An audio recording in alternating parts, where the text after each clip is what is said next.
Hey everybody, what's going on? It is actually 6:05 a.m. on a beautiful Monday morning. We have another nice cool morning. I don't know what the weather's going to be today. I'm suspecting it's going to be a tad bit warmer, but I'm going to be honest, guys. It has been beautiful. As you can see, I'm actually out front today, sitting out front of my house today. Because I'm going to tell you, now, my wife wanted to decorate the front. She decorated it in the spring. And from there, the plants, baby, like, some of them been doing really good. She did get attacked by some cats. So they did, pee on the flowers, and then some of them died. But I'm going to be honest, the front of our house gets a lot of sun. So a lot of the decorative flowers that she bought, even though she was watering them and doing what she was supposed to do, y'all, the sun, you know what I mean, just got the best of the flower. So I'm gonna take today, empty out, you know what I mean, her plants. She had lavender. I had gave her a few of my marigolds and things like that. So I'm gonna clear out all the decorative plants today, and I'm actually going to begin to plant some of our fall plants in their spot, like spinach, kale, because in the front of the house I also have hanging baskets that I want to utilize for that, and begin to change gears. Now I might, I'm gonna be honest. What I'm gonna do today is I'm gonna look at the forecast for maybe the next like 2 weeks, next 10 days. And if we're not getting anything extremely oppressive, then I will plant the spinach and things like that in these hanging baskets out front. Because in about 10 days, 7 days, I'll see them as seedlings. So you have to realize, I know that this is the beginning of August, but in 2 weeks, our temperature is going to begin to plateau out, and we're not going to be getting those, 100-degree days. From now, from mid-August, third week of August on, you're not getting in 7B. I'm in the grow zone 7B. I'm not getting extremely hot temperatures in September and October. I might have surprisingly warm weather, but I'm not going to have like a 100-degree day. And if I do, it's only going to be 1 or 2, and your plants can manage that. Okay? So I might plan it down a day after I check the weather. But first things first on my agenda, I'm actually going to take care of my front first. And we're going to do some video on my front. I never do videos on my front. I try to let this be my wife's domain. But it's time to change seasons. And in the beginning of the spring, I did come out here, gave her some ideas. She picked out all the beautiful colors. I do have some videos of the front, for the spring when we were initially doing it. Hold on, y'all. I gotta take a sip of coffee.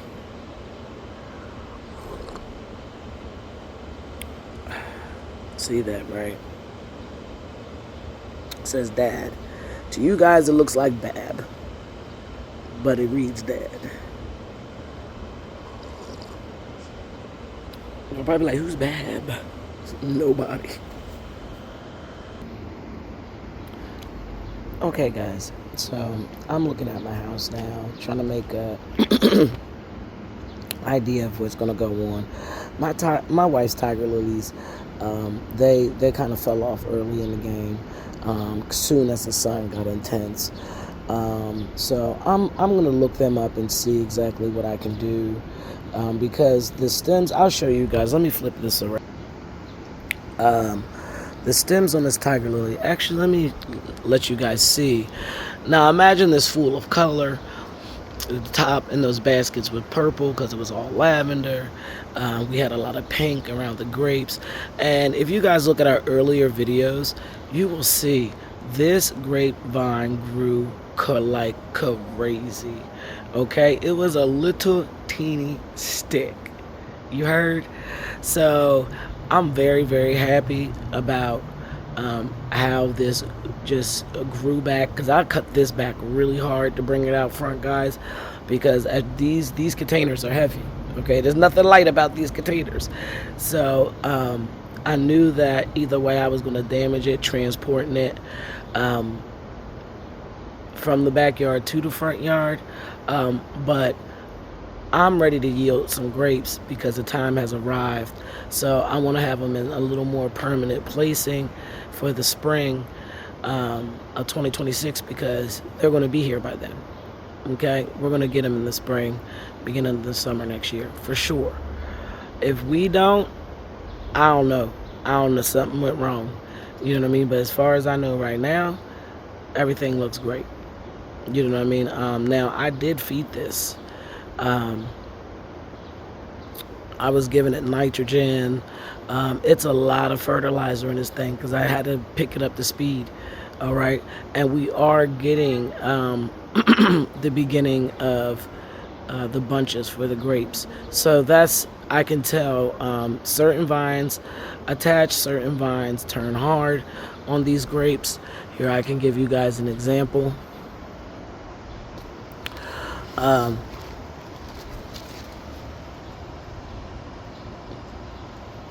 Some of these are going to begin to turn brown, like you see, and those are going to be the beginning of our bunches of grapes, and we're going to have a lot of them. Okay, so this Niagara is 3 years old. I probably should have had grapes last year, but you know, when you cut it, like I said in my other videos, you wind up, you know, kind of restarting its growth. Now, grapes are very resilient, okay, because go back and watch these videos and you'll see how small it is. But today, the grapes aren't actually the focus, but I did want to point those out because I want you guys to go back and look at the video and see the grapes when we're doing things in the front yard, see how small they are, because I want you guys to see how the fertilizer and the regiment that I'm on works. Okay, it works. You know, I want you to see it from beginning to end and see how it's yielding. This is amazing. Like, this is extremely green. Like, I'm very, very pleased. Like, extremely pleased. Like, no dead on here. You know what I mean? Like, everything looks healthy. It's not ate up. You know what I mean? We're spraying it with the neem oil. We're giving it the fertilizer it's supposed to have. This is how you get a lot of food. This is why I always stress it. You don't need to have, for a family, you don't need to have 10 grapevines. You just need to have one healthy, heavy yielding grapevine, because it yields a lot of food. And this is what's going to help you minimize what you have in your yard, so therefore you can have a forest where you're growing multiple things, okay, and feed yourself a lot more. I don't know about you guys, but grapes in Philadelphia, that they're not cheap, okay? You're at least paying $6.99, you know what I mean, a pound. Okay, grapes ain't running you cheap. You know what I mean? Now, I told y'all, this grapevine is out front. I told y'all, my neighbors already told me they waited on my fruit to get to eating on it. But out front, guys, I'm actually okay with that. Like, you know what I mean? I want to show my neighbors and my community how something so simple can feed this whole entire block, because when you really grow grapes, You'll have so many bunches. You won't even be able to eat them all. I mean, like, you can only make so much jelly and stuff, y'all. Give it away. You know what I'm saying? You will watch me do it. I do it with herbs and everything else. Here, look, I can only eat this many peppers. I can only eat this much here. You know what I mean? Some harvests, when you harvest, you know what I mean, you'll have an abundance because potatoes, tomatoes sometimes, grapes, some of these things, peaches, things, fruit trees, berries, a lot of them get ripe, you know what I mean, simultaneously. Then you have other plants where you just pick as it grows, but then you will hit a point with most plants where you will be picking off a good amount of fruit because you're pruning, fertilizing, and doing everything you're supposed to do, and it's on track. It has a maintenance schedule, you know what I mean, so you're encouraging it to yield. Grapes, no disease. They didn't experience any disease, and they look phenomenal, y'all. Like, they look good. You know what I mean? I didn't think that they were going to do their big one, but they're doing their big one. Okay, so like I said, guys, let me stop running my mouth. Sometimes I wish I could interact with y'all so y'all can say, stop running your mouth, and I'll be like, you're right. But this is what we're taking out today. This lavender, boom, boom, boom, boom. We're taking this out today. We're going to replace it with some leafy green stuff. You know, maybe some Swiss chard and this one, some kale and that one. This was another, this is actually, well, you know what, I'm going to say this is a partial shade plant because I have the same plant in my backyard and it's doing phenomenal out there. I will show you guys in my video. In my next video, I'll say, hey, you remember that plant that's out front that looks like this? I'm going to show it to you in my backyard, and you're going to see it is like the complete opposite. It's actually one of the best growing plants I have, but it has partial shade through the day. This plant, man, this sun it does a number out front. So I'm going to make this another spinach pot because I already have one made, so I'm gonna make another one and then I'll have two. My goal is to have about 4, hanging and miscellaneous places. So this plant right here will probably also become a spinach plant as well. This is our pear tree that my wife had to put in the cart. Y'all know the story. And you know what? If y'all don't, go watch the video. Now, I'm going to tell y'all something. Don't let this discourage you. It's raggediness, okay? Because one thing that I learned about trees is that they first year, you keep them alive. You know what I mean? You feed them. You know what I mean? You plant them in a decent sized container. You know what I mean? You don't really start getting good stuff out of trees until like the second or third year where they're full of foliage. And you know what I mean? Because you be painting like, oh my God, my tree, where are my leaves and all this other stuff. But it really goes through changes. Yeah, it's ugly.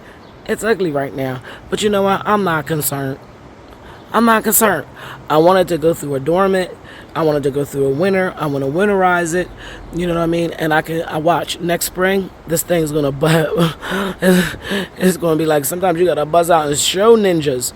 You know what I'm saying? So I'm ready for it. Like, you know what I mean? Don't let that concern you. It's a first year tree. It's only a couple months old. You know what I mean? It's been in extreme sun. So that's what it's, you know what I mean, given right now. Now, what I can tell you is next year, even if it is an extreme sun, it'll do a lot better. because it'll have the whole winter and spring behind it, building up nutrients. The leaves will be popping out, and it'll be doing this big one. So, like I said, guys, first year plants, couple month old trees. Don't get excited. It has no disease or anything like that. The leaves are on it. You know what I mean? They're tough on it. They're just scorched up from the sun. Nothing major going on. You know, we keep it watered. It's alive. You know what I mean? But it just couldn't. It's young. Okay. Now this is what I really want to talk about today, guys, because I'm doing the same thing in my backyard, and we're gonna go in detail. And I know I promise you guys all the time, we're going to do a video about fertilizer, and I'm going to explain it. But now is the opportune time to do it. For those of you that don't watch my videos because you're not subscribed, first of all, shame on you. Number two, you should be hitting the like and subscribe button, because I'm a brother in Philadelphia right now creating a food forest, and you are currently looking at peaches and nectarines that I am growing off of one tree. It's a fruit cocktail tree. It grows peaches, nectarines, and apricots on one tree. As you can see, I do have fruit on here. Okay, so this is what I'm going to do today. See the size of this? Not happy with it. I had a lot of fruit on here. I didn't want to let go of any, okay, because this was the first year that it fruited, and I was being excited. Okay, now what I'm going to tell you is peaches and fruits in this family, everything grown on this tree, these type plants they do get disease, guys, and they are prone to it. All right, so we heavy duty neem oil in this tree, because we have a substantial amount of fruit on here, and we want to keep it. I'm gonna come in on this tree today, okay, and get to pulling anything. Y'all already know how I get down. The way I get down in the backyard is the way I'm gonna get down in this front yard today. Cause let me zoom in and show y'all. We're gonna start at the top of this tree. So we got some up here, okay. I got some in here. There's a lot of fruit on this tree, guys. It's crazy. We got, look at all this. We got some here to there. We got some right there. We have some over here. You know, got some over there. We got, it's a, like, guys, when I tell you this look at this. This tree is loaded up. It is loaded up. All right? It's loaded up. So because of that, guys, all right, you see the size of the fruit. Everybody's like, oh my God, but the fruit is small. Guys, I have a good 60 days left, you know what I mean, before I'm going to want to put my teeth on these. Y'all know, it transfers from the back to the front yard.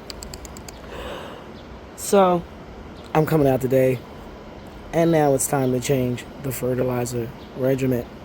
Okay, we're going to change the regimen of fertilizer. We're going to feed this tree with potassium and phosphate. We're not pelletized, guys. We're not going to do a pelletized form this time around. No, sir. No, ma'am. We are going to make a pure liquid form. Okay? That's how we're going to do it. Out of the pellets, out of the raw fertilizer I have. And what we're going to do is we're going to change these pellets into powder. We're going to dilute it. Okay? Put a certain measurement in. And we're going to start watering this thing. Alright? So that's why I wanted to come out and talk about this particular plant today. And we're going to take this stuff out of the bottom, guys. We're going to clean all of this out. Because we're going to get it ready for mums and cabbage and things like that. This is the time of year when that happens. But we are going to hard juice this tree along with continuing to spray it, because I want everything off of it. And I'm gonna be honest with you guys. This is, I mean, I'm at like 70-30 right now. You know what I mean? I'm at 70-30, 70%. I'm going to be able to pull it off 30%. I have a little doubt because there's a lot of fruit on here for the first year. And, you know what I mean? It is the very, very beginning of August and it is still small. So I am going to give it 60 more days. I already determined that. But I'm going to feed it so much in those 60 days. Now, when I say feed it so much, guys, I mean every 2 to 4 weeks. Okay? In this case, 2. Every 2 weeks, I'm going to come out and feed this thing. You know what I mean? And that will really supersize the fruit on here to get it to an edible size. And I'm going to be honest, as long as I can let it hang, I'm going to let it hang. You know what I mean? So if I get to October and the weather is still nice and I can let it, you know what I mean, late October, I'll pull it then. I don't care. You know what I mean? But I do want their size to get substantial. So, and I have to keep the disease back, which is going in reverse. It was looking way worse. We're spraying it. It's looking good. It's coming back to itself. And that's something else. When it starts to get diseases, guys, that will hinder it as well. Now, we did have a net on this tree for all until like summer. Okay? And it did preserve it. But once summer came, I don't know if the fungus is airborne, something got in it. I have no idea, guys. But what I will tell you is that it did get hit a little bit. Like, you know what I'm saying? But I expected it to. And I'm being honest, we're controlling it. So this is definitely on my agenda to get this thing looking like it needs to look today. You know what I'm saying? Only reason why my leaves in certain areas I feel look a little is because of the sun and because of the fact that it had caught the fungus mildly. You know what I'm saying? That's to me, that's the discoloration that you'll see in the leaves, because the color is coming back and everything is rejuvenating and bouncing back pretty nice. Now, of course, I'm telling y'all right now, I'm gonna come out and spray it again. Neem oil, you can get jiggy on neem oil, okay? You can get jiggy. And jiggy is what I get because I want to keep my plants and everything healthy. So that's going to be my game plan today for the front, guys. And we're actually going to start out here in the front. Then we're going to go out to the back. The reason why is because it gets hot as molasses out here. Okay, it gets real hot out here. You know what I'm saying? So I'm just going to bring out my little step stool because I'm a tiny guy. I'm not going to tell you how tiny, but I'm actually a tiny person. Not a little person, but I'm actually just a shorter guy. So with that being said, I'm going to get my little step stool out. Excuse me. I'm going to get my little step stool out, guys. And I'm going to start taking out this lavender, getting everything gussied up so we can start planting some kale and or Swiss chard. I think I'm going to do Swiss chard over there and kale. Y'all, I got my wife helping me today record. Hey! She already got me geeking, okay? Like, she busy recording and I'm just being silent. She didn't tell me nothing, y'all. She just got me stuck out there. Alright, but look, I cleaned everything out the front that I wanted to. All the nasty plants that my wife be trying to hang on to. So I didn't clear them out. I did it before anybody woke up. This is what we're going to put in this place. Some Swiss chard. Okay? So, here's the deal. Burpees, we need a sponsorship. Burpees. Say. And these are my burpees. Guys, I'm really happy with their seeds and what their seeds be doing. Now, I have one truth to tell you about this pack. Not that it got wet, but it did get a little damp. So hopefully my Swiss chard is still, when I open this up, doing this thing.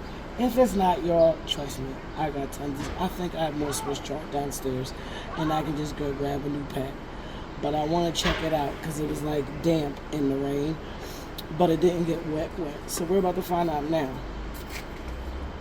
Now, you're going to want to plant it a 1/2 inch deep. Oh yeah. We can still get this cracker lacking. See those seeds, guys? Can y'all see them? Look at all the seeds they give you, yo. They give you mad seeds for like $1.69. I'm trying to tell you, this is a come up. With the Swiss chart, this is a come up, okay? So what we're gonna do is we're gonna plant these about a ½ inch deep, okay? Make a wide hole, not necessarily a deep hole, all right? I'm gonna get them about 6 inches apart, okay? I could probably put a good 3 in there because I don't want to, they're gonna grow, all right? So know that they're gonna grow. I'm gonna put about 3 in each hole, so I'm just gonna put a handful in my hand.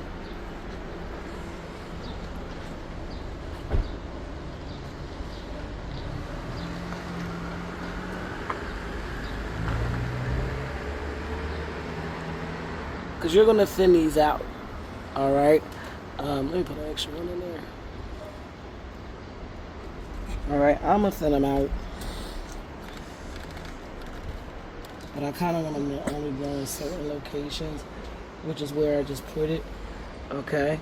Now I'm just gonna cover it real light, y'all, all right? I am gonna water it, but I'm gonna water it at the end of everything. I'm not there yet, because I have to do this other side. We're gonna have 2 Swiss charts. My ladder wobbly, y'all, don't judge me. This is a little guy ladder. All right, guys, we're gonna climb up and get to our next planter full of Swiss chard. We're really gonna have some grapes. Those things are coming. You see these? They're coming. So we're just gonna do the same thing, guys. I'm just gonna put 3 little ½ inch deep holes. You know what I mean? If you want to get all crazy and get the measuring, go ahead. But low-key, you're doing a little bit too much, low-key. For certain things like trees, that's important. Just to make sure you got the certain amount of depth. But once you plant for a while and you establish what a ½ inch is, what a quarter inch is, what an inch is, you know what I mean? By eyeball, you'll be able to eyeball it after a while. I'm just dropping these seeds in. Now, you can do it like we did the carrots in another video where I just spread it out. But I think that's actually like kind of wasteful because where you plant these is actually kind of where they grow. And I can get it pretty accurate on where they're going to grow and meet their full potential. And I'm just covering it over lightly, y'all. Now, this soil is treated. It's got some nitrogen in it, okay? We're switching back over to nitrogen in some spots. Anything that's leafy green that we're planting, we are putting nitrogen feed in here that's going to break down in it over the course of time. Do not feed it any type of fertilizer right now. Okay, let it get established. All right, before you decide to give it fertilizer, let it grow at least a month to a month and a half before you put any type of fertilizer on your leafy greens, okay? Just keep them healthy. You know, you can neem oil them down, keep them watered. Don't overwater them, but keep them healthy. And one of the things I want to talk about real quick, guys, as I come up this ladder,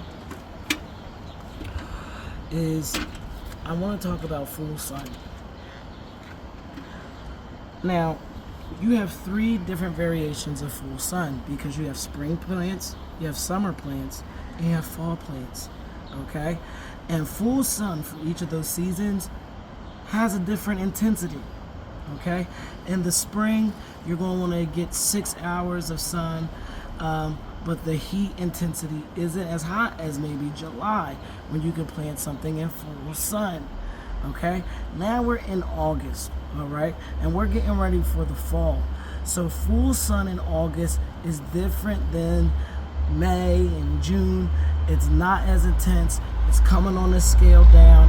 Now that we're planting our leafy green vegetables, okay? We're not going to scorch them up. They're not going to get wilted like we're planting them in July, even though they're going to be in full sun.